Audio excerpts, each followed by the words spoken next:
So we will do another video where we left off. So Aussie, New Zealand. And yeah, so Aussie, New Zealand's quite an interesting one as well, because we can see that there was a lot of price action happening.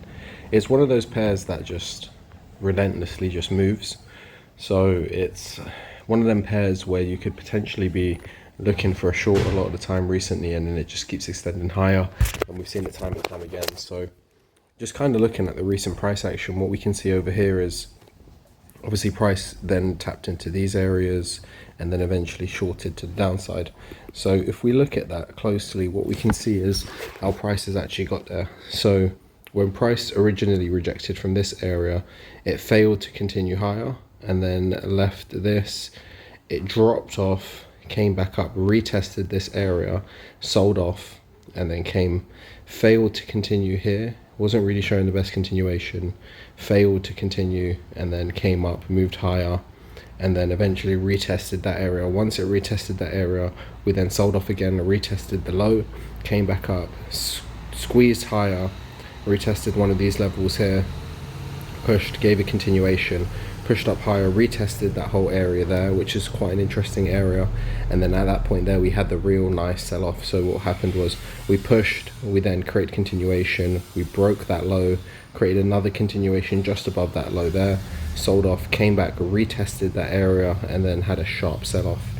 At that point there, we then came in and retested this low here. We left a gap to the downside, which shows that we could potentially be coming to the downside eventually. But then what happened was we came up, retested this area, squeezed short, failed to continue again, and then we pushed up higher. We broke above, which could have probably caught some people out on the side of looking for shorts. But if you were waiting patiently, you would have then noticed that we were failing to commit. We then came up higher, and then we broke and moved higher. So again, as I was saying, a lot of the time when we could be looking for shorts, we end up moving a lot higher. And for that reason alone, this is quite an interesting pair, because you'll see that time and time again throughout price action, and history tends to repeat itself on this pair. So if we go into a little bit of a lower time frame and we evaluate these areas a little bit closely, what we can tend to see is that these continuations were actually very profitable. So if we look at this area here where we had that big sell-off, where we tapped into this area here, we then failed to commit, and then we created this continuation.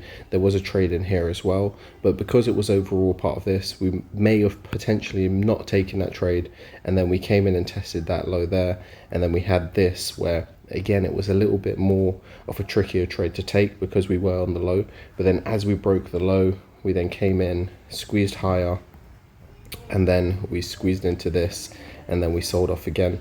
At that point there was a trade in here as well, and then we pushed, we had this, and then it just didn't really get the full commitment, and then eventually made its way back up. So with Aussie New Zealand, personally from my experience, I don't think it's the easiest pair to trade, because at times it can really give you great opportunities, but then at the same time it sometimes doesn't move in that very directional sharp movement. It does tend to kind of get corrective, move slowly. The swaps can be pretty large in terms of spreads, and those are the reasons why it's not really my most preferred pair to trade. But it is still a pretty decent trade. I mean, when you do get trades like this where, you know, price basically taps into these areas and then fails to follow through and go to sell off and give you this, what we tend to see is something like this gets created, and then we push up, and then we end up moving higher. Again, it's one of those ones where, you know, you'd have to be very patient, you'd have to leave risk open, and you would probably end up, you know, making a profit a lot of the time, but you'd have to be very patient with it. So again, it's one of them pairs where I say to a lot of people, like, if you're going to take it, you need to be very cautious, probably add a bit of extra protection on these sort of pairs, because sometimes they can really mess about. Like this might become a range, and then this squeezes up here, comes back down, and then eventually goes. And then had you got in here, you know, you'd have to leave risk open. And those are the tricky things about it. We'll take a break even and get a re-entry. But regardless, really nice, interesting pair.